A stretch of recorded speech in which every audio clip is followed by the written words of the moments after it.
Assalamualaikum warahmatullahi wabarakatuh. Salam Om Swastiastu, Namo Buddhaya, salam kebajikan bagi kita semua. Selamat pagi dan salam sejahtera. Yang saya hormati Bapak dan Ibu dosen, serta teman-teman yang saya banggakan. Puji serta syukur, marilah bersama-sama kita panjatkan atas kehadirat Tuhan Yang Maha Esa, yang karena atas rahmat dan karunia-Nya lah kita masih dapat berkumpul di tempat yang mulia ini dan diberikan kesehatan berupa udara sejuk dan segar. Hadirin yang saya hormati, pada saat ini kita hidup di era modern yang dimana penuh dengan kehidupan yang cepat mengalami perubahan dan tantangan. Informasi begitu mudah diakses, tren baru bermunculan setiap hari, dan gaya hidup masyarakat itu ikut berubah, baik secara cepat maupun lambat. Di tengah derasnya arus globalisasi ini, tidak sedikit yang menganggap kebebasan berarti bisa melakukan apa saja, serta mengonsumsi alkohol. Banyak yang berpendapat dan beropini bahwa alkohol hanyalah bagian kecil dari hiburan atau cara bersosialisasi untuk mengenal dunia lebih jauh. Ada yang berpikir, minum sedikit saja tidak masalah. Tapi, benarkah demikian? Apakah alkohol benar-benar sekedar minuman yang biasa, aman untuk dikonsumsi? Baik, saya berdiri di sini bukan untuk menghakimi siapapun, akan tetapi untuk mengajak kita semua bersama-sama melihat kenyataan di balik kebiasaan yang sering dianggap sepele, bahkan diwajarkan oleh beberapa kalangan. Alkohol bukan sekedar minuman saja, tetapi adalah zat berbahaya yang dapat merusak tubuh, pikiran, dan bahkan masa depan seseorang. Mari kita lihat dari sisi logika terlebih dahulu. Menurut laporan WHO tahun 2024, mengkonsumsi alkohol menjadi penyebab lebih dari 3 juta kematian setiap tahun di seluruh dunia. Yang artinya setiap 10 detik terdapat seseorang yang meninggal akibat alkohol. Data ini bukan sekedar angka. Di balik setiap angka terdapat keluarga yang kehilangan, masa depan yang hancur, serta potensi yang terbuang sia-sia. Alkohol merupakan zat proaktif yang dapat mempengaruhi sistem saraf pusat. Dalam dosis kecil, ia mungkin memberi sensasi rileks, tetapi pada kenyataannya, alkohol menurunkan kemampuan berpikir jernih, melemahkan refleks tubuh, dan membuat seseorang kehilangan kendali diri. Dalam jangka panjang, alkohol menyebabkan kerusakan hati, jantung, dan otak.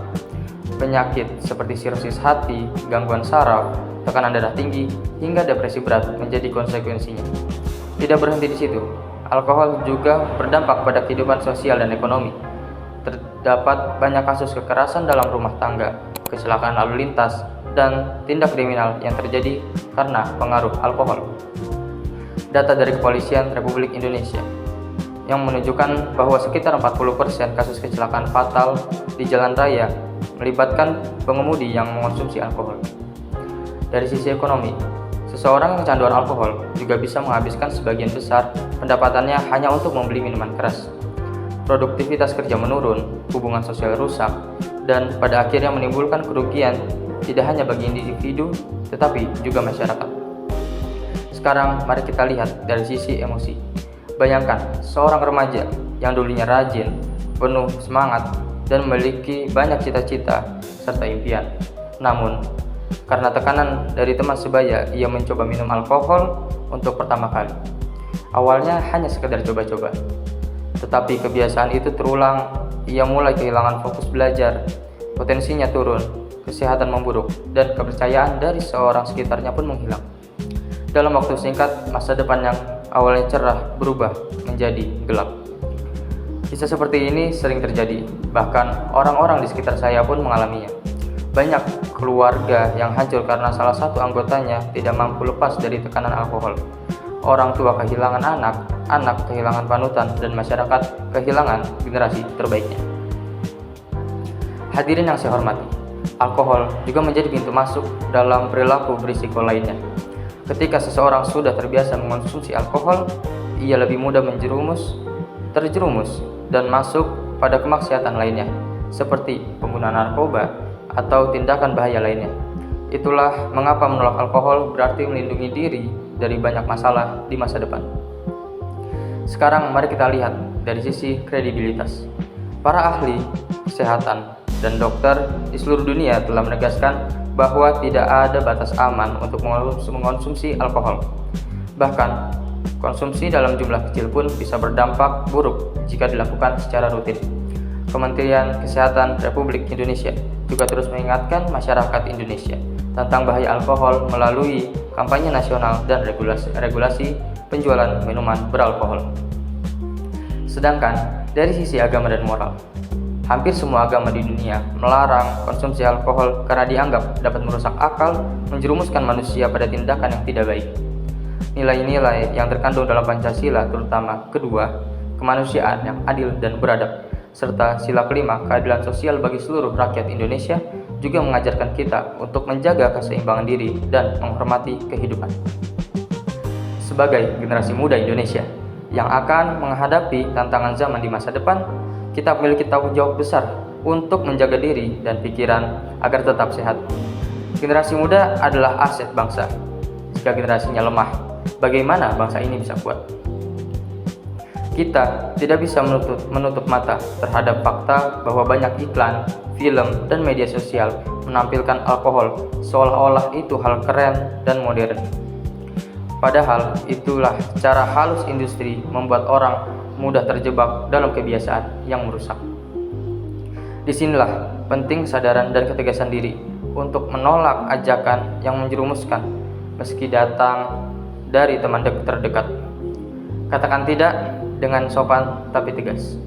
Kekuatan sesungguhnya ada pada orang yang mampu mengendalikan diri, bukan pada yang ikut terjerumus terbawa arus.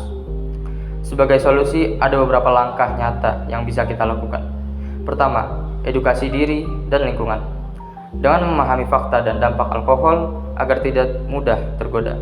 Kedua, bangun komunitas positif, yaitu lingkungan yang sehat akan mendorong hidup kita untuk berkembang tanpa harus bergantung pada alkohol.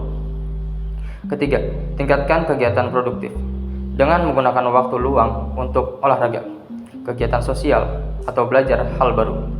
Keempat, jadilah contoh bagi orang lain. Tindakan seperti menolak alkohol bisa menjadi inspiratif besar bagi teman-teman di sekitar kita. Hadirin yang saya hormati, alkohol bukan hanya sekedar minuman. Ia adalah ancaman nyata yang bisa menghancurkan tubuh, pikiran, dan masa depan. Menghindari alkohol bukan berarti menolak kesenangan, melainkan memilih jalan hidup yang lebih sehat dan bermartabat. Sebagai generasi muda, kita memiliki kekuatan untuk membawa perubahan. Katakan tidak pada alkohol, bukan karena takut, tapi karena kita peduli pada diri sendiri, keluarga, dan bangsa. Mari kita wujudkan Indonesia yang sehat, kuat, dan berkarakter, bangsa yang generasinya berani berkata tidak terhadap hal yang merusak. Bangsa yang menghargai kehidupan, bukan menghancurkan dengan kebiasaan buruk. Ingatlah, keputusan kecil hari ini menentukan masa depan esok hari. Karena katakan tidak pada alkohol, katakan ya untuk masa depan yang lebih baik. Demikian yang dapat saya sampaikan. Terima kasih atas perhatiannya. Semoga kita semua selalu diberi kekuatan untuk menjaga diri dan menjadi generasi yang membanggakan. Wassalamualaikum warahmatullahi wabarakatuh. Salam Om Santi Santi Om. Namo Buddhaya. Salam kebajikan.